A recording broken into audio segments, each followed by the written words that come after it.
Welcome back to Generation Orange. We got an exciting episode for you today. As you can see, first of all, we're together. Good to see you, Dad. Good to be here. And if you might also notice that we're in the car. And you might be thinking, oh, this really is not the most ideal way to host a podcast. I agree with you. But we have a good reason. We are currently at the corner of Century Boulevard and Village in Los Angeles, California. And we just strolled out of SoFi Stadium. Tough loss for the Broncos today. We have a lot to talk about. We're going to get right into it. But first, I want to show you guys just a little bit of what we saw today heading into the stadium. So take a quick look at some of the awesome footage that we got. That's one! Incomplete! They haven't been to a game in Denver, so... Oh, we got it, 6-5. Can we get it? Let's go Broncos! Let's go Broncos! So that was just a brief look into the really awesome experience that we had here in Los Angeles. I was not a believer that Broncos country was going to come out and show that much support, but we were both really pleasantly surprised with the amount of orange and blue that we saw, not only on the tailgate, but in the stands as well. Yeah. It was pretty remarkable. There were plenty of times at that tailgate where you looked a certain angle and it looked like it could even be a game in Denver. So it's really awesome to see the support from Broncos country, no matter what. Thank you guys, and you know, it was nice to be able to support them and be part of that crowd ourselves. For sure. We do this, I would say, about once a year these days. Right, and we did, before I forget, we did start multiple Let's Go Broncos. We did, yes, and I hope... Some incompletes. Yes, some incompletes. I hope for, those of you who watched at home, I hope you were able to hear some of that, hopefully over the broadcast. I know last year in LA, they even mentioned it. The commentator said something like, wow, a lot of Broncos support here. Right. And it was huge, it was really great. We were on the side of the field that, fortunately got a lot of action. So all in all, it was a really great experience as a fan. Up until the end. The very end. And we'll talk about that. So let's just, mind you, we're at this point, we're just a few minutes out of the game. So yeah, emotions are high for me, and I'm sure they are for you. It's a really tough loss, and to be on the losing side of another walk-off field goal game, this is the second week in a row, that gets frustrating. Indeed, it does. Yeah, and I guess for me, frustrating for sure. Now I think, what a good game. What a just a AFC West gritty defensive battle. I hate to.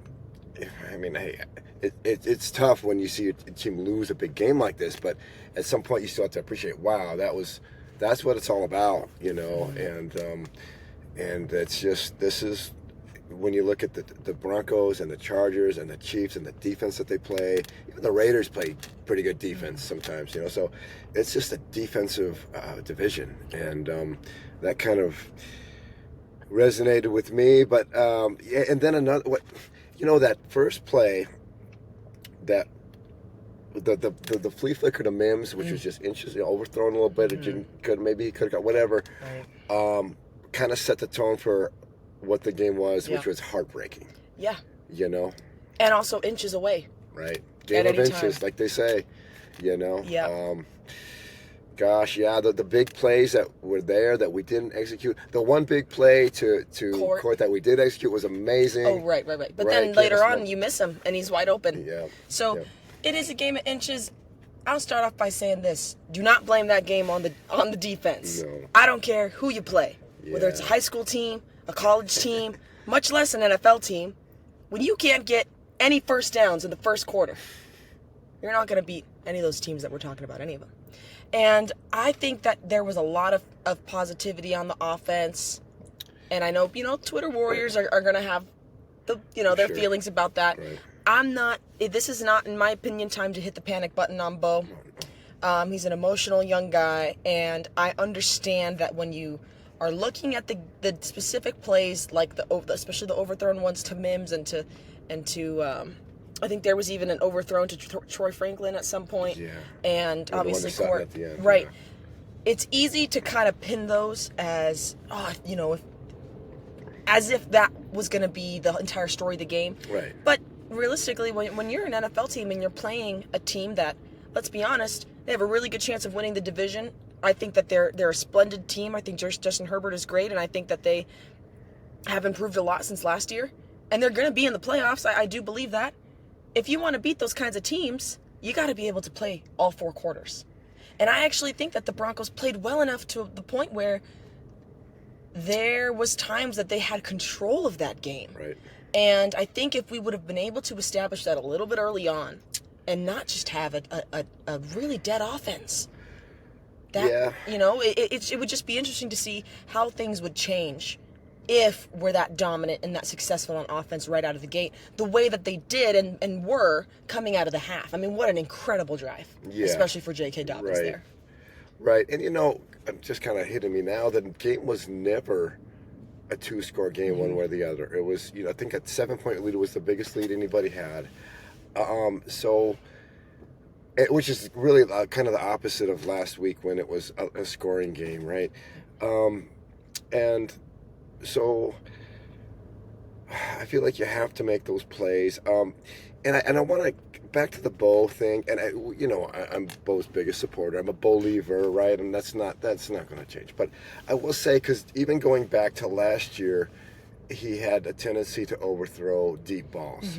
And I'm wondering if maybe, we love Bo's that feistiness and that fire that he has, that he shows on the side, whether it's on the sidelines with the coach, or whether he's mixing up with the Raiders defensive lineman. We want that. We love that. We feel that that's a big necessity. That's part of him. We don't want that to change. However, maybe just harness it a little bit, and just kind of cool the head up a little bit. Just because, and he'll be the first to tell you, take a little bit off those throws. I think that maybe if that is a thing, mental thing, I think he'll work through it. But meantime, because the Mims play specifically is just wide open. That's one where. And I understand, well, he's so fast, how do I overthrow him? But you can. So maybe just a little bit off on that one. Then the Sutton one is there. Now, I do want to kind of take this into the play calling, and I thought the play calling was really good. And I know we were, when it was 4th and 2, I think it was at the 40. We had at the Chargers 40, and if we don't get it, they're already pretty much in field goal range or close. And then they do that play to Sutton, and he's wide open. And just we amazing. were concerned. Oh yeah, he turned to me. He's like, "What do you think about this?" And I was like, "I got to be honest. I don't like it. I'd rather kick the rock here." And I'm sure a lot of you guys felt the same way. And right after, we were both like, hey, "Good thing we're not. Good thing we're wrong." Yeah, like a good thing we don't have that playbook in front of us. Right. And I also trust that. In a different situation where maybe they don't have a play, they will kick the rock. Right. You know what I mean? Like that was totally that Sean knew they that know that was things going that we to work. don't know. Right.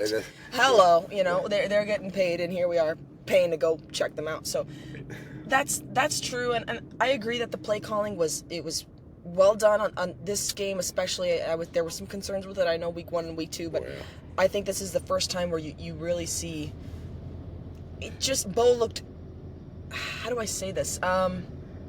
I guess just broadly, we had a lot of success, realistically. Yeah, and I think we had the amount of success that we were supposed to have. The Chargers play excellent defense, so we weren't going to put up 40 today, but we did run the ball effectively enough. We did, and then if you look at the Mims play and the play, there's a couple of plays that were there, and that's why I say in a defensive game, you can't give those up. You can't miss too many of those. We could have missed one of the 2 and 1 maybe, but we could have missed both maybe if of the them. score is going to be 32-38, right, that's it's different. It's a little bit different. And then we just were watching the pressers, and I don't know if this is official, but Sean said he thinks they were at the average third down was 3rd and 11. That's against a great against Derwin James and those guys. Maybe you can get that's tough. And the Chargers play really good D. That's another thing. The matchup itself, first of all, I do believe that the Chargers are a legit football team. It's a divisional game. The Chargers, this is a great matchup. And I do think that having the lead for a while, unfortunately we weren't able to finish, there's something to be said about, if this was the Cardinals, or if this was some team where you need to be beating this team handedly, I would be panicked. But I think they Yeah. battled hard until the very Right. end against a very good football team, a very well-rounded football team. I think defensively they did a lot of stuff really well, Yeah. especially being able to stop Herbert from running all over the field and just blowing Right. us No, up like they he did shut last that year. out. Yep. They shut that down. We'll have to fact check Yeah. this, but I am curious to see just about how many yards he did have on his feet. I don't think he had any, off the top of my head. I don't. And maybe, and you guys. By the way, sorry for you, but I was, before I forget. There were so many flags, and some of them. The replay was horrible. The stadium, whoever was doing the replays, they didn't show many replays, and so there was a few like that. The illegal contact on Sutton we didn't see, or they didn't show a replay. So I think it was PS2. We I'm got the sorry, call. I called A them call for something PS2, stupid, but yes. the ball went on the other side of the field anyway. Right. So if somebody could, if they did show, and maybe it was legit. Yes, I'm also it was curious. A big call. It was. Another big, big yeah. call is the personal foul on Hufanga. Right. For those of you who had audio, please let us know what you guys think about that, about the game broadly. Would love to hear about you guys, but I especially want to know, was it after the whistle? Did he know better, or was it Right. just one of those things that maybe sometimes they're going to call it, maybe not? From what we saw, I think because he's still going through, he's still pushing him. And yes, it looked. I think he was doing everything right, but because of the visual of it and how violent it looked, they just throw the flag. This is what they do now. I don't think that was a penalty by the letter of the law, but unless if the whistle was blown, but it doesn't seem like they should have blown the whistle because you give the offensive player a chance to break that tackle too. So, yeah, that seemed a bit. There were a lot of flags. I know the Chargers had one drive where it seemed like they got like 30 yards worth of penalties. Yeah. It feels like, and yeah, we talked a lot last week about capitalizing, and on penalties. That's a part of it. But something that was again frustrating again for me at least was you get a great pick by Brandon Jones, and then Mims, and Mims is overthrown, and you hit the nail on the head when you said in these defensive games, these shootout games, any one of those big plays, would have changed the whole tide.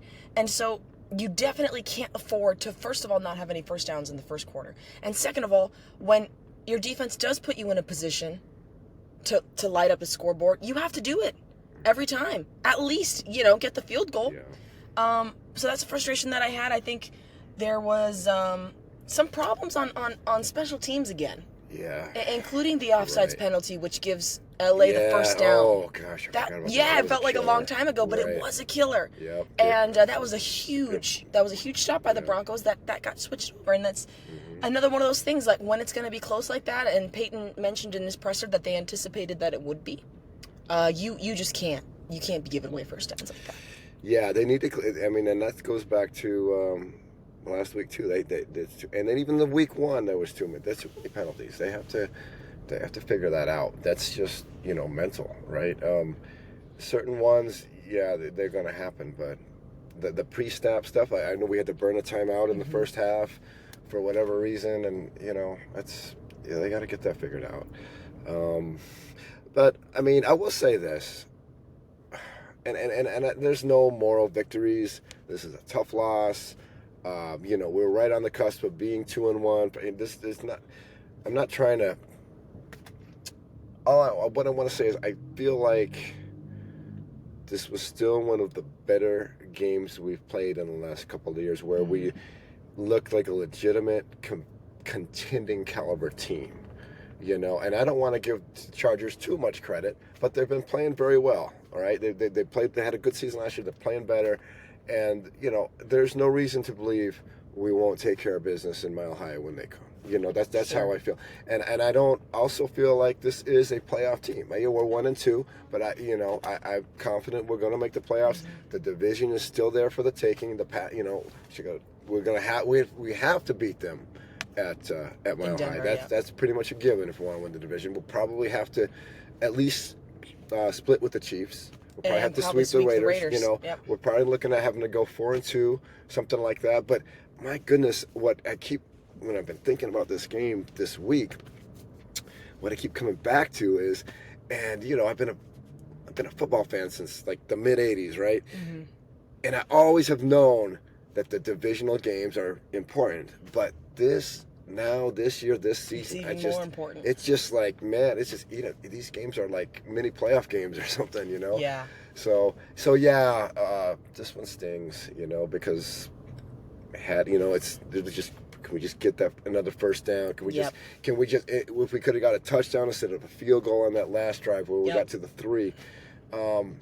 But realistically, we can look back and in retrospect to this, and maybe if we did that, I think it's just as well like, well, maybe if Najee Harris doesn't go down with what hopefully is not an Achilles tear, who knows? Maybe he lights us up at some point. It's so hard to say, and it really is down by down and play by play, and that the Broncos just, the bottom line is they have to be better. You have to be the team that either has control of the game the whole, or at least most of the time, or you have to be on the winningest side of these close games. You know what I mean? You don't want to be in a situation where your exhausted defense might give up a play or two, and now you're trying to drive down the field, and you just don't want to be in those situations if you don't have to be. But if you are, you can't be going 3 and out like that.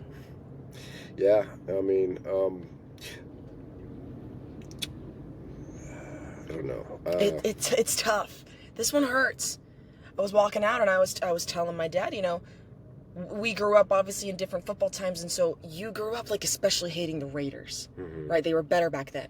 Right. And I grew up, and of course I hated the Chiefs because one of my first big football memories was Super Bowl 50, but then the decade after that, it was just Chiefs everything, Chiefs all the time. So I think maybe you have a stronger hatred for the Raiders than I do because I've just always, most of my life, most of my life we've been able to handle them. You know what I mean? Yeah. And it's annoying, of course, when they win, but one divisional rival that I feel like I don't want to say overlooked or underprepared for, but as fans never really gave the credit that maybe they deserved was the Chargers. Well, yeah, and also, and we talk about, it's kind of interesting because their fans are so civilized. They're nice. They're nice. They're a lot great. Of time. Yeah. One time we went to San Diego and we're playing ball with them. And even stuff. now, even at the tailgate, they're good people. One of them was giving us hugs. He said he loves us. He's pretty drunk probably, but you know what I mean. Yeah. They're good people. I do believe that. But by and large, yeah. Usually the people we sit by. Yeah. So maybe that makes them hard to hate. That's probably part of it. It's when Chiefs fans, man, you get so annoyed. But then it's the Chargers. It's the first time that they're 3-0, I think, in 22 years. Longer than I've been alive, by the way. How many times have they been 3-0? Right. So, and you can kind of tell the vibe in the stadium was such that maybe, they've definitely never won a Super Bowl.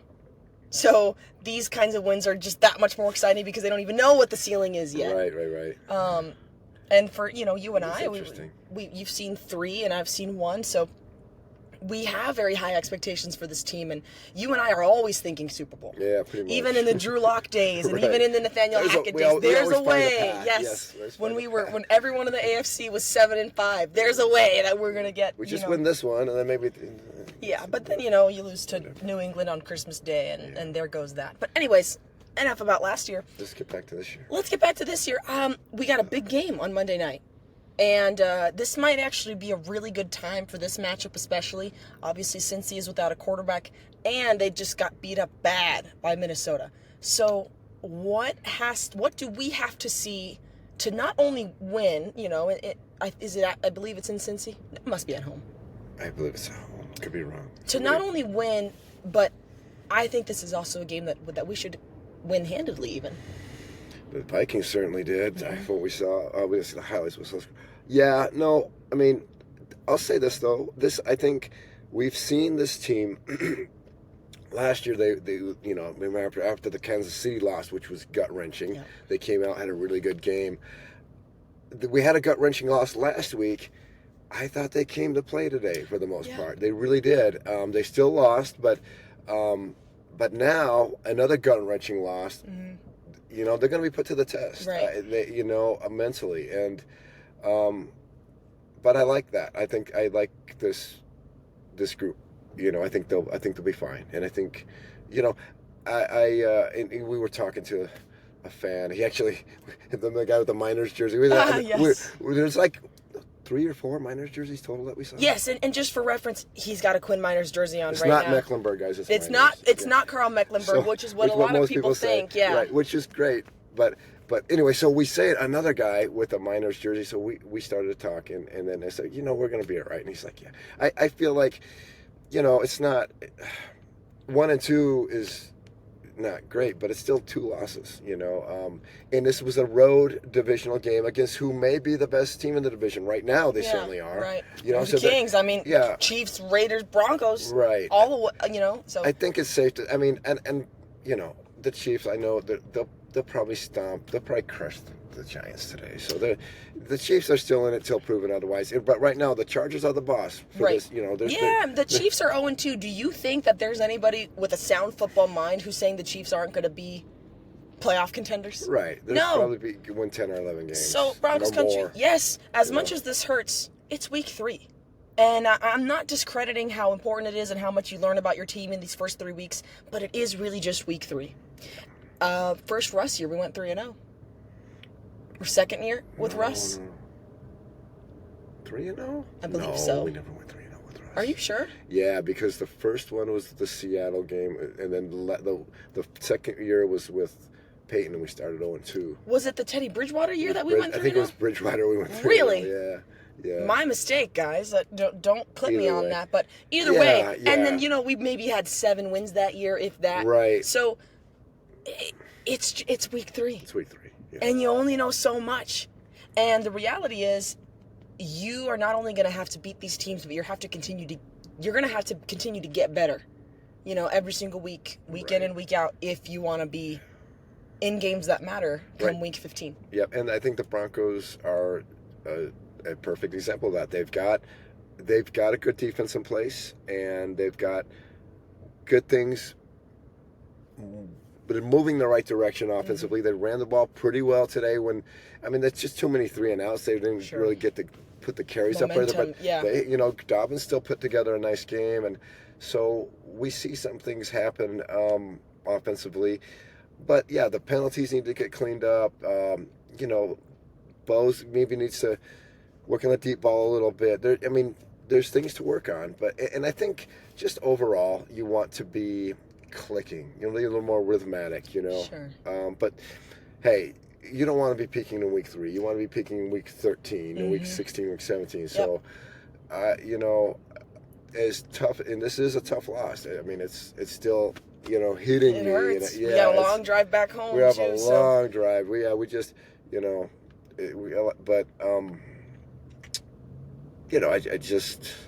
it's still 2 road games that we lost against what look to be playoff teams right now. They're both 3-0. Indy had a good game today as well. Right. So we're not going to be, pressing the panic button. And I'm sure the Twitterverse is dancing on our graves. There's some people or whatever. Don't even get me started on Twitter. And that's fine. It is fine. It's so easy to want to hit the panic button on Bo, and especially on this offense. But another reason why I think we shouldn't is because that defense is just so, lights out. Nick Benito had such a remarkable game today. They did great today. Hufunga had a good game, really tight coverage. Keenan Allen had a few touches. Eventually, right. But by and large, they responded so well to what we thought might be a little bit exposed last week. Not what we're used to when it comes to this defense, and to go up against a very fast, a very powerful offense, which is what I think the Chargers have, especially in Justin Herbert. Their ability to always have pressure. There were not many plays where Herbert was just able to dance around the pocket like he has been able to in games past. They were able to keep a lot of pressure on him and just defend the backfield very well. That Herbert had one pretty great explosive play at the end of the second quarter, I believe. Yeah, and then they had the one, again, we didn't get to see the replay, where it was kind of it looked like it was a cross on Surtain, and then they did the first big play, really the biggest play they had all game. Yeah, we didn't have a replay on it. That was kind of ridiculous. SoFi needs to check that out. That's not what you would. Amazing stadium, but the replay was pretty ghetto. Yeah, and as I'm a media nerd, and the commentator wasn't saying down and distance, and that had me all annoyed. Second down and what?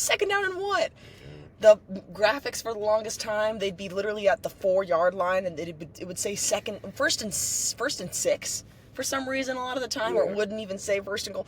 Those are minor things, but they matter to us. We're viewers, and we care about that kind of stuff.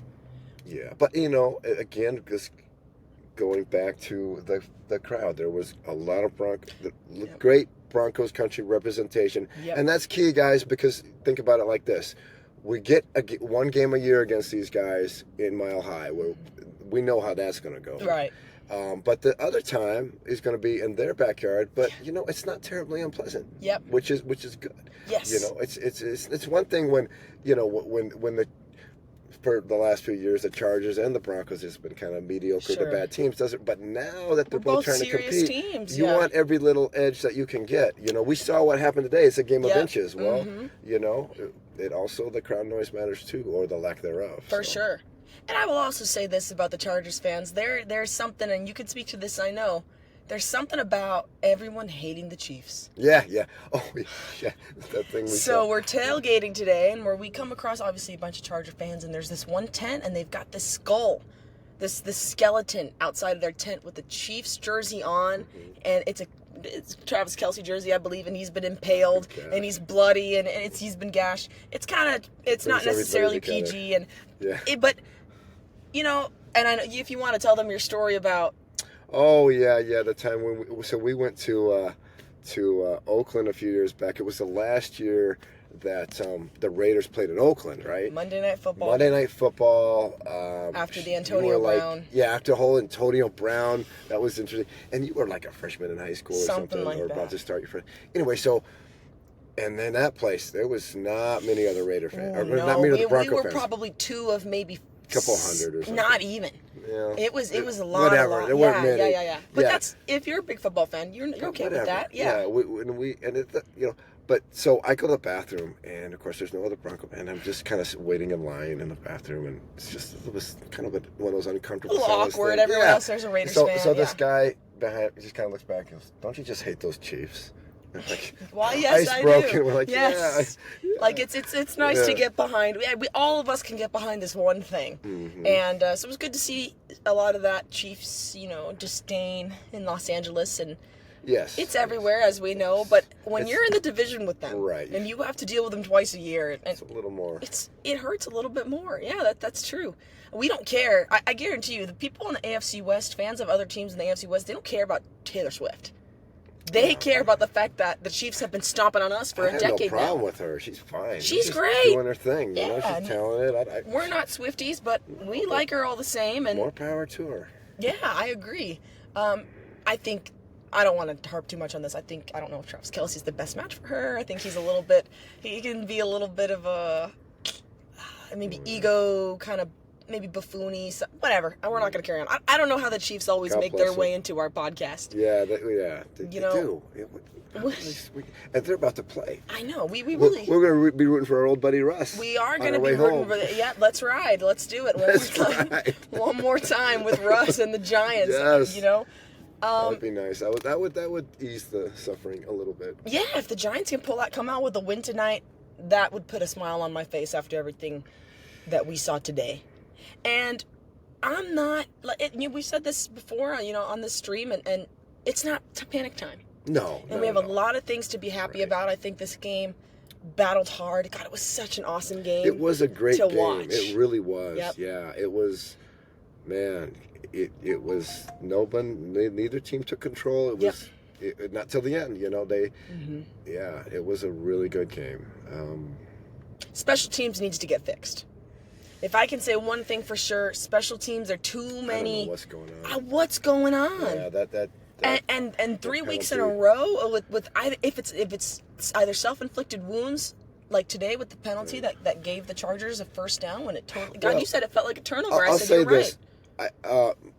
I don't worry about Mims. He had a muff kick the first guy. I don't worry about. I also don't worry about Lutz, who missed the field goal. And he took a beating from what little I heard from Twitter. Come on, man, the guy's been great. Yeah, he's been money, and he missed one barely. Kind of. So what? And as far as I'm concerned, he's never missed like a game winner or anything like that. And he's been really good from far away. Yes. And he's won us a lot of games too. Right. So lay off Lutz. Yeah, but just like the penalties, the penalty today and then the goofy one last week. Yeah, what is going on? I don't know. It can be a little bit concerning. I agree with you. Again, I don't know if it's necessarily time to hit the panic button. And luckily today there wasn't any special teams plays like a huge return, that set us up in a point deficit. But that's something that if I had to pinpoint, this is just kind of not to our standards. Yeah. That would be it, honestly. Yeah, So I would agree. There's that. I think our defense looked great. I think offense, obviously, we can see some improvements happening, but we know what they are. You know what I mean? It's not like we don't have a running back or we have no run game. Or I think the play calling issue that people were bringing up the last 2 weeks has kind of been. I believe that the play calling today was really great and relevant a lot of the time. My opinion of it is that it was a little iffy the first week, and then not too bad. I thought it was pretty good the second week. I know we lost the game, but for the most part, I was okay with it. And then this week as well. And I think we've talked about this before. We still have a second-year quarterback, okay, and we still have new running backs. We still have issues at the tight end position with Ingram not being in there. That's such a shame. So, although I believe it was Troutman today who had a big play off of that batted ball that totally could have been up. Was it Lucas Kroll? Kind of similar, but that was big. So that was big. That's just a little glimpse into how important it is to just have a big body there. Right. And obviously, we hope that Ingram gets healthy. That'll be a big eye roll if that doesn't prosper kind of the way that I think we really not only wanted it to, but needed it to. Well, okay, but here's another way of looking at it, because we got I would say 4 guys this offseason that have injury, that were kind of risk-reward injury guys, right? So we have Ingram, Greenlaw. Dobbins, and Hufanga. Okay, Hufanga's been money. Who's been great, and Dobbins has been money. So 2 of the 4 have hit so far. Mm-hmm. And then, to me, I feel like our defense is really, really good regardless. Yep. Week in and week out, we can do. And I know people will, the Colts game, even in that Colts game, we stopped them on 4th down. Mm-hmm.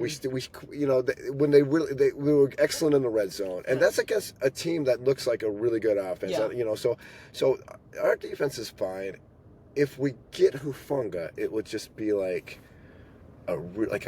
I'll say a secret weapon, but like a bonus points or something. Hufanga? Because did I say Hufanga? Yes. Greenlaw. Okay. Just wanted to. If Greenlaw ever. And Stronat has been playing great in his place as well. But if Greenlaw ever does suit up, look out.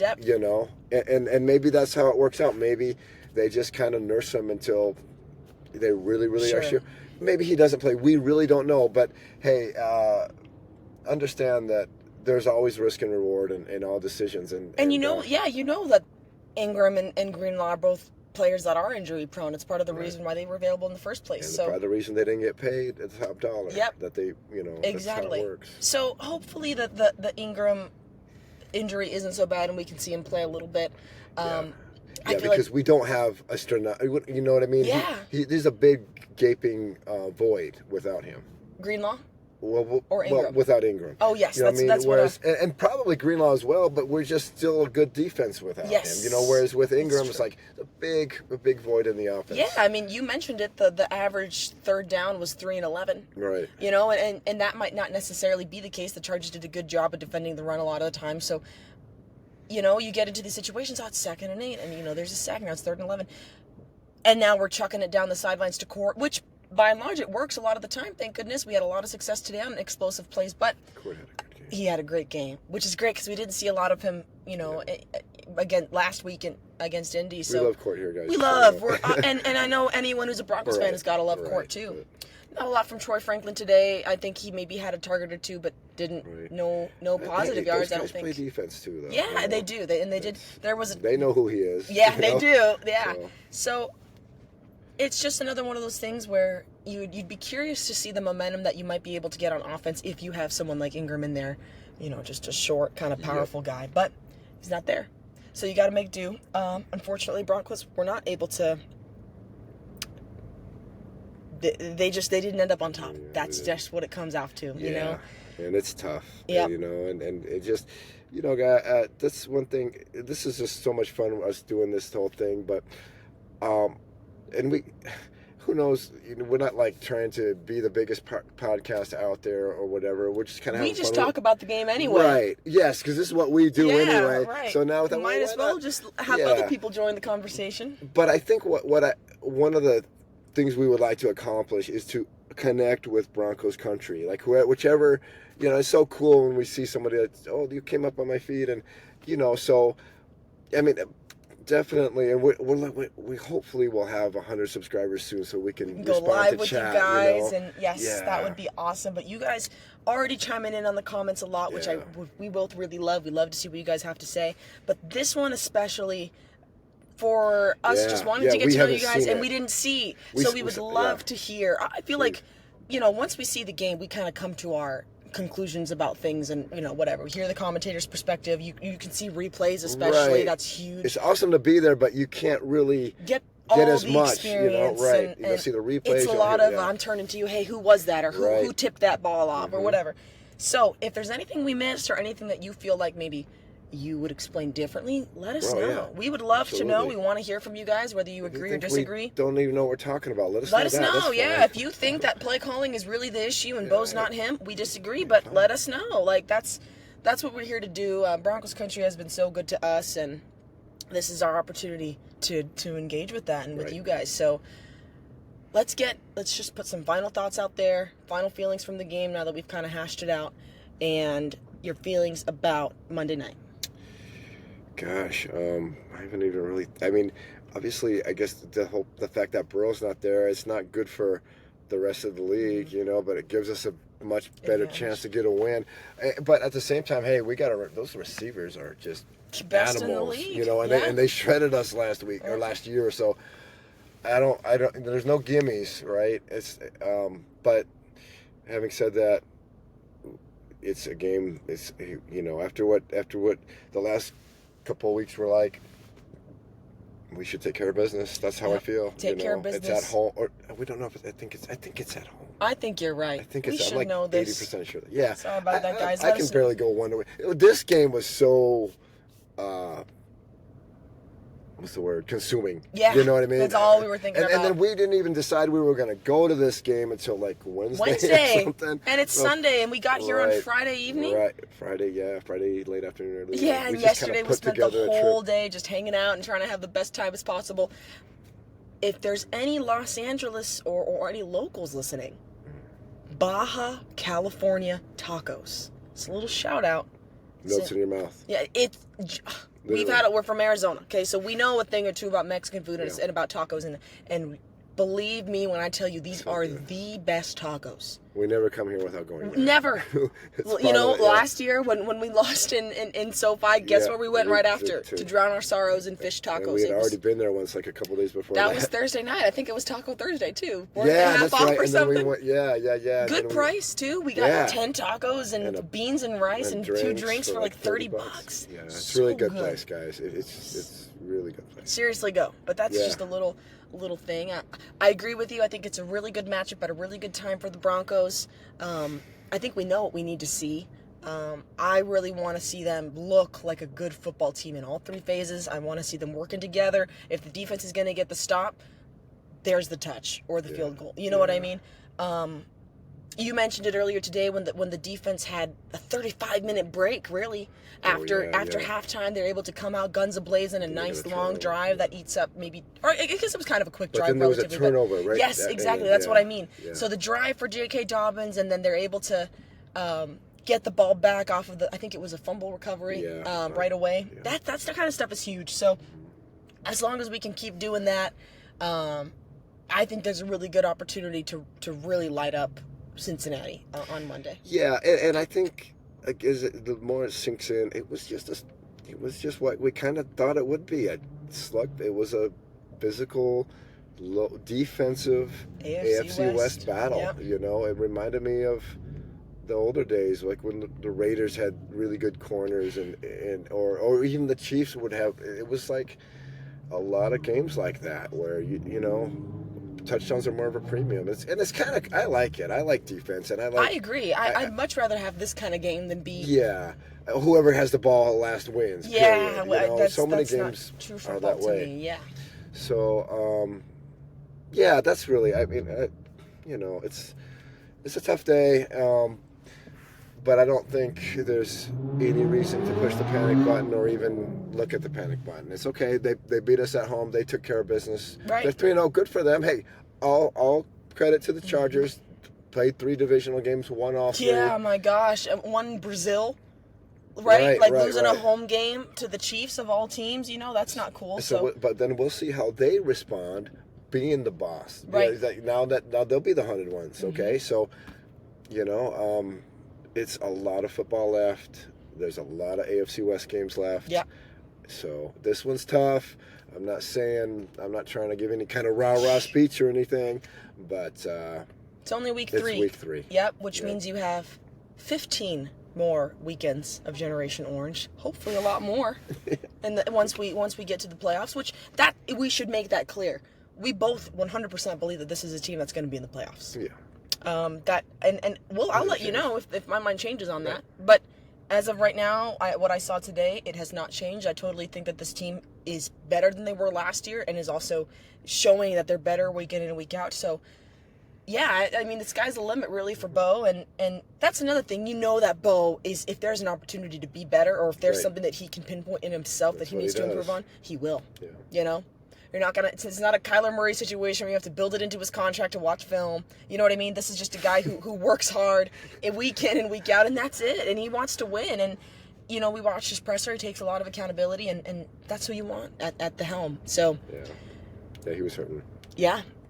Thank you guys so much for tuning in. Once again, please like and subscribe. Hit the notification bell so you never miss a Generation Orange episode. Hang in there. We know it was tough, but just know that it's week 3. There's a lot of stuff to be happy about, and Broncos country represented very well in Los Angeles. Thank you guys so much for listening. We will be back on Monday night for another episode of Generation Orange.